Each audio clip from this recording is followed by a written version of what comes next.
Welcome to Twisted Truths, where betrayal meets brutal payback, and where the most unexpected twists expose what people are really capable of. This story isn't just shocking, it's personal. My name is Troy Whitman. I'm 38 years old.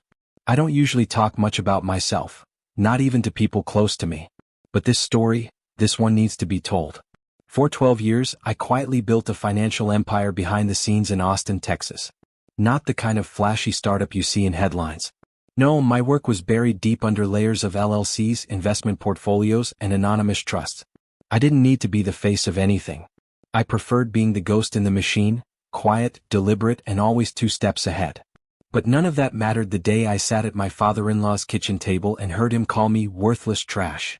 He said it while sipping coffee from a Stanford alumni mug like he was delivering a TED Talk. He waved his hand lazily toward my wife, Annalise, as if I was a bad decision she'd made on a whim. "You could have had Dr. Halston's son," Arthur Jennings said. "But no, you chose this. What is it you even do again, Troy? Something vague in finance?" Annalise sat at the table beside me, quietly picking at her grapefruit, refusing to meet my eyes. That was the worst part. Not Arthur's insult, but her silence. She didn't flinch, didn't protest, didn't even pretend to be uncomfortable.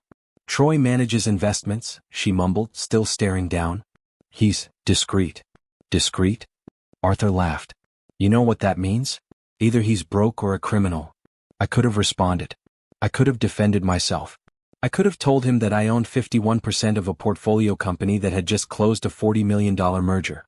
That I employed 2 full-time legal teams to keep my name off contracts for reasons of both power and protection. That I was anything but broke, or criminal. But instead I stayed silent. You see, I'd already made my decision that day. Arthur Jennings didn't know it yet, but his world was about to come crashing down. And I wasn't going to lift a finger to stop it. He'd spent years treating me like I was beneath him. Every dinner, every holiday, every charity event. He'd mock my generic job title, laugh at my modest car, whisper about how I wasn't a real man. A few times he even asked Annalise, right in front of me, if she wanted to change her mind. He was the CEO of Genix Biomedical, a company that had seen better days. Once a rising biotech darling, Genix hadn't turned a profit in almost 5 years. Behind the cocktail smiles and fundraising galas, they were bleeding money. But Arthur's pride would never let him admit it. Too bad I already knew. 4 months, I'd been tracking Genix's financials behind the scenes. As an anonymous venture group, my firm had been approached to fund their next-gen therapy project. A last-ditch effort to stay afloat. On paper it was a decent idea. In practice it was held together by duct tape and wishful thinking. Arthur had no idea that the man he'd insulted over Thanksgiving turkey was also the investor his company was begging to save them. The ultimate irony? I'd actually considered bailing them out. I love science. I love Annalise. And for a time, I thought saving her father's company might help heal our fractured relationship. But that morning, as Arthur pointed a condescending finger at my chest and called me a mistake, well, something inside me changed. I looked at Annalise. She was still silent, still avoiding my gaze. And that's when I knew. It wasn't just Arthur who saw me as expendable. She did too. I stood up, calm and slow. "You're absolutely right, Mr. Jennings," I said, reaching for my coat. She could have done better. I didn't wait for a reaction. I didn't need one. I walked out of that kitchen knowing the countdown had already started. The clock was ticking. And Arthur Jennings had no idea he was about to lose everything. I didn't go home right away. I parked in a gas station lot 2 miles from Arthur's estate and sat there in silence, staring out at nothing. My hands gripped the steering wheel like it was the only thing keeping me from unraveling. It wasn't Arthur's words that cut the deepest. I'd heard worse from men who thought money made them gods. No, what broke me was Annalise's silence. We'd been married for 7 years. 7 years of late-night strategy talks, coffee over spreadsheets, laughter over cheap takeout. Or so I thought. Now I realized, I had been in this marriage alone. Annalise had always told me her father was difficult, that he meant well, and that he'd come around. But come around to what? To me? To the man who'd paid off her student loans, funded her independent research lab, and quietly helped her mother during her cancer treatment, all without needing credit? She never once stood between me and her father. Not when Arthur joked that I looked more like a valet than a husband, not when he asked me to park his car as a joke in front of her colleagues, and not when he routinely cut me out of family photos by accident. Each time she'd offer that same tired apology. "You know how he is. Please don't make a scene. But I never did make a scene. I just tucked the insult into a box in my mind and moved on. Until that morning. I drove home eventually, but I didn't sleep. I sat on the edge of our bed and stared at the framed photo on our dresser, our wedding day. Her in a simple silk gown, me in a tailored navy suit. I remembered how proud I felt. Not just because I was marrying the woman I loved, but because I believed we were partners. Looking at that photo now felt like watching someone else's life. That weekend, Annalise didn't come home. She texted once. Staying at mom's. Just need space. Let's talk soon. Space? Sure. On Monday, I returned to work at my private office downtown, 5 floors above a dentist's clinic, buried inside a building no one important would ever look twice at. That was how I liked it. Discreet. Efficient. Invisible. But my mind wasn't on market reports or fund reviews. I stared out my office window thinking about everything I had ignored. The subtle jabs. The way Annalise never introduced me to her Ivy League friends unless she had to. The time she told me, half joking, "You're not exactly what I imagined my husband would be." I'd laughed. But it wasn't funny anymore. And then the memory hit me like a blow. For months ago, Annalise's lab was on the brink of being shut down after a key grant fell through. I had stepped in quietly, using a holding company to fund a 6-month bridge loan. She never knew. I'd told her she received a surprise private grant, just to spare her pride. And she never once asked where the money came from. I thought it was love. That I was protecting her. That maybe one day I'd reveal the truth with a flourish and she'd be amazed. Grateful. Now I realize the truth. I was a backup plan. A placeholder. A safe, quiet man she could control. Someone she could hide behind when her brilliant world felt uncertain. Arthur had said it out loud, but she had thought it all along. And suddenly everything became clear. This wasn't just a marriage that was falling apart. This was a long, slow betrayal, death by silence. And I was done bleeding quietly. That night, I pulled out the folder labeled Genix Biomedical, pending investment evaluation. I hadn't looked at it in 3 weeks. But now I opened every page like it was a roadmap to justice. Inside were all the documents. Financial statements, lab reports, patent filings, legal briefs, projected burn rates, risk assessments. I had spent 6 months preparing a $12 million investment in Genix. A deal that would not only save Arthur's company but secure his position for the next decade. But now it would become the very tool I used to show him what worthless truly looked like. I reached for my phone and called my attorney, Derek Lynn. "Derek," I said quietly, "I need you to pull up the Genix file. I want the exit paperwork ready in 24 hours. There was a pause on the other end. "You're pulling out?" "Yes." "But Troy, this deal is solid. You said it yourself. Strong IP, tax incentives, scalable tech." That was before I found out what kind of man is running it. There was another pause.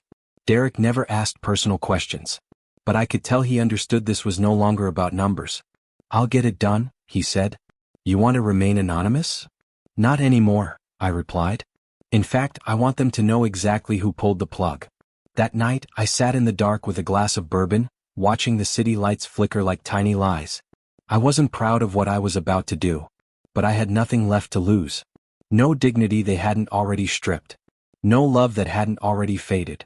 No illusion of family, partnership, or belonging. And for the first time in years, I felt free. I didn't plan to dig deeper. I just wanted to pull out cleanly, disengage from the Genix investment and make a quiet, controlled exit.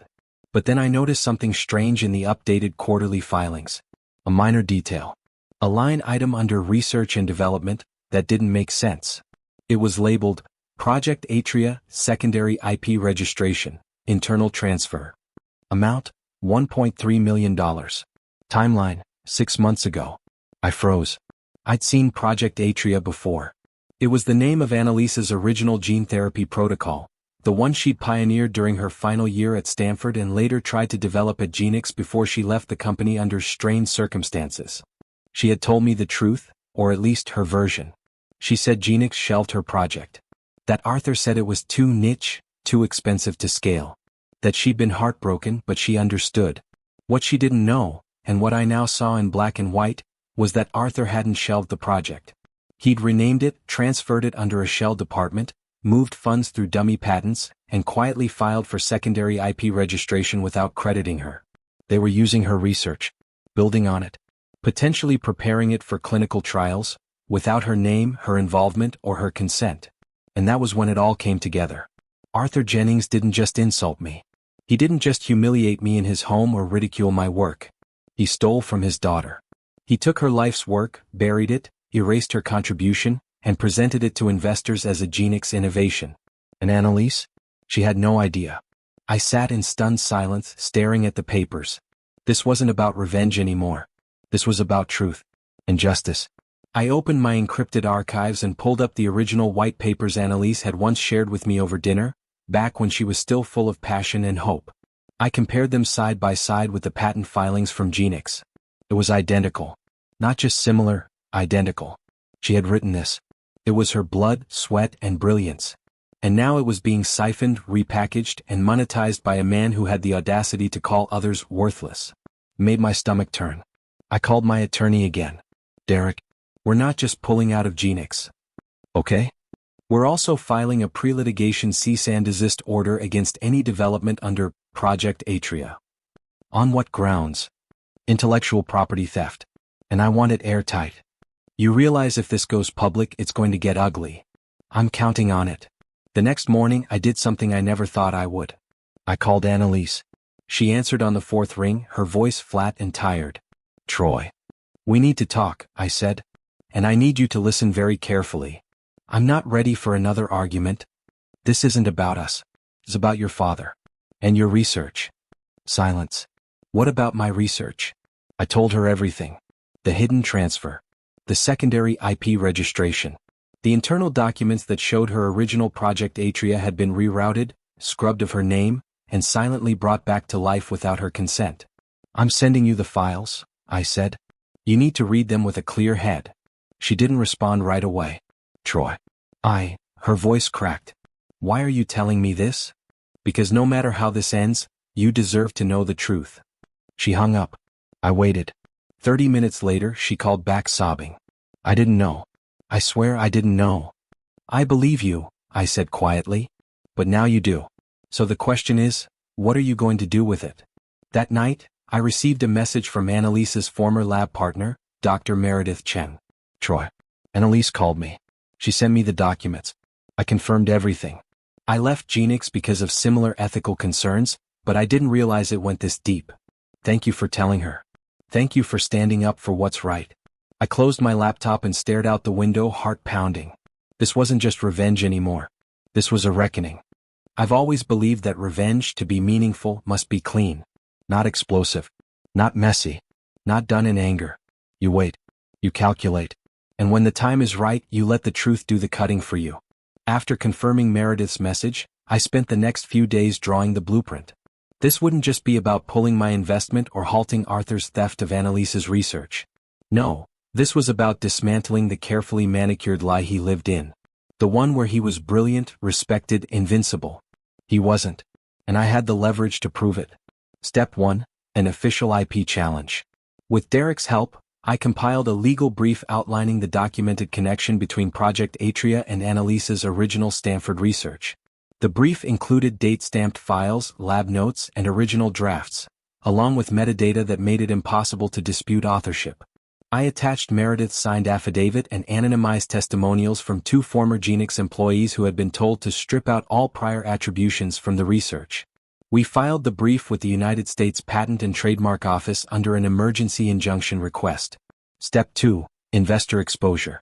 I had my team quietly contact several VC firms and biotech investment groups that were still circling Genix. Using my anonymous holding company, we sent them redacted summaries of the IP challenge and pending litigation. By the time Arthur's investor breakfast rolled around on Monday morning, more than half of the attendees had ghosted him. He didn't know it was me. Not yet. But he was starting to feel it. I got a call from Annalise that evening. Her voice was different, tight, serious. I confronted him, she said. And? He denied it at first. Said I was imagining things. That science is always a team effort, and no one owns ideas. My blood boiled. But then I showed him the filings, she continued. The USPTO challenge. The withdrawal notices from investors. The letters from Meredith and Dr. Park. His face went pale. I've never seen him that quiet. Did he apologize? No, a bitter laugh. He told me I was embarrassing him. That I was betraying the family. Of course he did. She paused. I'm sorry, Troy. I should have spoken up. Years ago. I let him walk all over you. I thought if I kept the peace he'd change. But he just got worse. I let the silence stretch before answering. He didn't change, Annalise. You just finally opened your eyes. I want to help, she said quietly. For a long moment I said nothing. Then, good. Because we're not finished. Step 3, the strategic leak. I'd met a journalist 2 years ago at a charity auction. Her name was Zaina Bishop. Smart, sure. Ethical, but not afraid to bite. She specialized in corporate malpractice and scientific fraud. I sent her an encrypted message. Within the hour she responded. I've been waiting for a story like this. We agreed to an off-the-record meeting. I provided the documentation, the whistleblower accounts, and, most importantly, Annalise. Her interview sealed it. When Zaina heard what Arthur had done to his own daughter, she shook her head in disbelief. This one's going to rattle cages, she said. You sure you're ready? I've been ready for years. As the story brewed, I pulled the final threads. I reached out to a board member at the biotech coalition Genix had applied to for federal funding. A man named Robert Daniels. We weren't close, but we'd done business once. I told him, off the record, to take a hard look at Genix's compliance reports. That there were some uncomfortable discrepancies between their internal data and what they reported in their grants. Within 48 hours, Genix's funding application was frozen pending investigation. That was the last support beam. The tower was swaying. And Arthur still didn't know where the earthquake was coming from.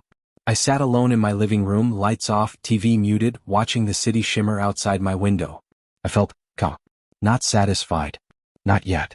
But for the first time in years, I felt like I had a grip on the narrative again. Not because I was trying to win, but because I was finally done tolerating disrespect disguised as tradition. Silence disguised as loyalty. Power disguised as family. Arthur had taught me that people only respect what they fear losing. And I was about to show him exactly what that looked like. Thursday morning started like any other in the biotech world, until it didn't. At exactly 9 a.m. the headline dropped.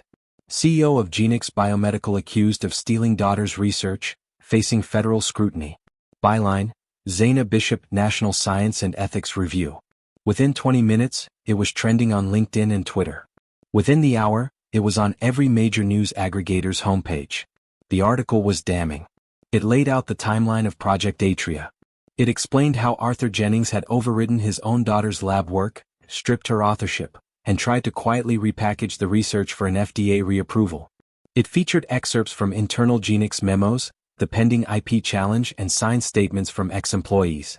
But the real nail in the coffin? Annalise's quote. I trusted my father with my work, and he weaponized it to keep his company afloat. He called it legacy. I call it theft. That single sentence shattered any illusion of miscommunication. It wasn't a misunderstanding. It was betrayal. By noon, Arthur's executive assistant resigned. By 2 p.m., 2 members of the Genix board released a joint statement calling for a full internal investigation. By 4 p.m., the Biotech Funding Coalition issued a formal suspension of all grant activity pending serious ethical concerns. And at exactly 5:02 p.m., my office received an email marked urgent. From legal@genixbio.com. Subject, Investment Reinstatement Inquiry. They were begging me to reconsider. Too late. That evening, I received a text from Annalise. He called me. Said I'd ruined him. Asked if he put me up to this. I told him no, I was finally standing on my own. I stared at those words for a long time. There was no victory in them. Only truth. And maybe a little pain. But it was her truth. Finally.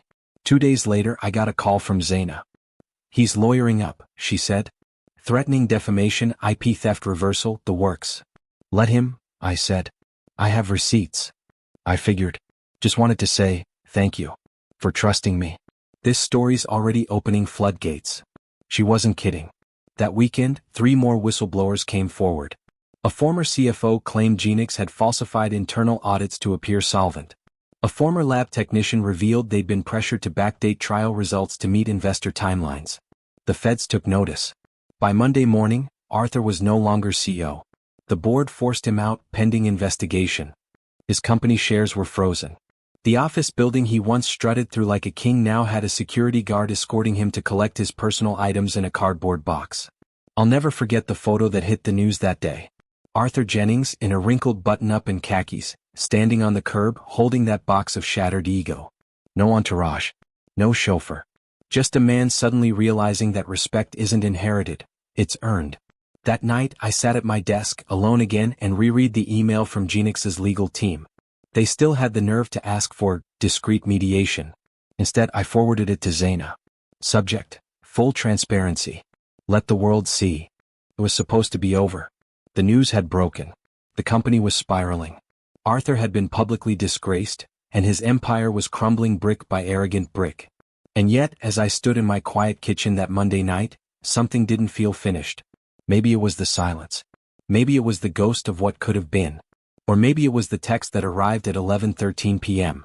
I need to see you. Please. Just once. Annalise. I didn't respond immediately. But by morning, curiosity, or closure, got the better of me. We met at a small coffee shop near the university, the kind of place where no one looked twice at tears or long silences. She looked tired. Well, not in the way of someone exhausted from bad news, but someone holding something heavy for far too long. She didn't say anything at first. Just looked at me like she was trying to memorize my face. Then, you deserve to know the full story. I braced myself. She took a breath, then began. Before my father buried my research, I let him. What? I didn't know he was going to cut me out, not completely. But I knew he was going to take it and pitch it under the company. I signed the release forms. I gave him access. I felt the world tilt. You what? I was desperate, Troy. My lab was about to be shut down. Grants were drying up. My work was going to die in a drawer. My father came to me and said, "Let Genix absorb it. We'll get it to market and your name will be on every paper." She swallowed. And I believed him. My stomach sank. I tried to convince myself I had control, that I was doing it for the science. But really, I wanted his approval. I wanted to stop being his failure of a daughter. I let him use me. She looked away. And I let him treat you like nothing, because a part of me was still hoping he'd love me if I just kept quiet. I stared at her, unsure whether to feel rage, heartbreak, or some unholy mixture of both. Do you know what that did to me? I whispered. All these years. I thought you were caught in the middle. That you were stuck. But you chose him. I know, she said softly. That's the part that haunts me. You signed the forms. Yes. But I didn't know he would delete my name. That he'd rewrite history and act like it was his team's breakthrough. I thought I was trading authorship for speed. I didn't know I was handing him a weapon. She looked me dead in the eyes. I didn't come to ask for forgiveness. I came because I wanted you to hear the truth before it finds you another way. There it was. The final twist. This wasn't just a story of Arthur's betrayal. It was also a story of Annalise's quiet surrender. The silence wasn't passive. It was a choice. I left the cafe without saying goodbye. My hands trembled on the steering wheel the entire ride home. That night I didn't sleep.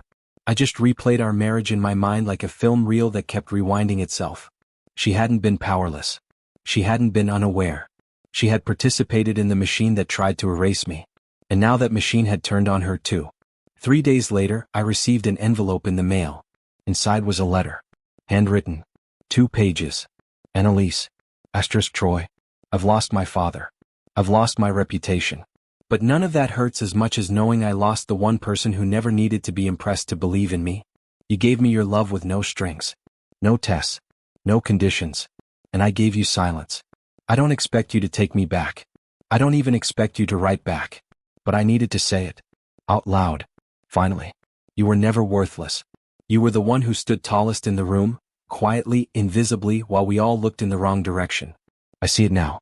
And it's too late. Asterisk. I folded the letter and placed it in the drawer of my desk. Not out of bitterness, but because it was no longer my weight to carry. 6 months passed. The news cycle moved on. Genix Biomedical filed for bankruptcy and was quietly acquired by a European firm that had no interest in Arthur's leadership or legacy. Their research division was dismantled. The lab that once carried the hopes of an industry now sat dark, with "for lease" signs in the window. Arthur Jennings? He vanished from the front page and reappeared as a footnote. Last I heard, he was consulting for a small diagnostic startup based out of a shared office space in Houston. No equity. No board seat. Just a business card with faded ink and a LinkedIn bio full of past glories. His country club membership was revoked. His TED Talk invitation stopped coming. And his phone stopped ringing, unless it was debt collectors. I never responded to his voicemails. He left 3. Each one more desperate. Each one less arrogant. I didn't need revenge anymore. Because the truth had done the job for me. As for Annalise, she moved out of state. Took a fellowship at a non-profit research institute in Vermont. We haven't spoken since the letter. I sometimes wonder how she's doing. If she's finally standing on her own 2 feet, not in defiance of her father or in the shadow of me, but in truth. Her name was eventually restored to the original patent for Project Atria after the USPTO ruled in her favor, thanks to the evidence we submitted. The press celebrated it as a victory for women in science. They didn't know the full story. They never do. But I was fine with that. Not all truths need to be public to be powerful. And me? I sold the condo in Austin and opened a new office in Seattle. My firm, Evelyn Capital, is doing better than ever. Clean, quiet, discreet. Just the way I like it. I bought a house just outside the city near the Sound. It's modest, peaceful. I spend mornings walking along the water, no longer haunted by silence, but comforted by it. Sometimes when I see fathers and daughters walking together, I feel a pang. Not because I miss Annalise, but because I mourn the man I was back then, the one who stayed silent for too long, waiting to be seen. That man is gone now. I don't need to be seen anymore. Because I know exactly who I am. And I've learned that sometimes, the most devastating revenge is to thrive while the ones who tried to bury you dig their own graves. In the end, truth has a way of surfacing, even if it comes twisted through pain and betrayal. As one wise voice once said, sometimes your greatest enemy was once your closest ally. If this story struck a chord with you, let us know in the comments. And don't forget to subscribe, share, and spread the word, because justice deserves to be heard.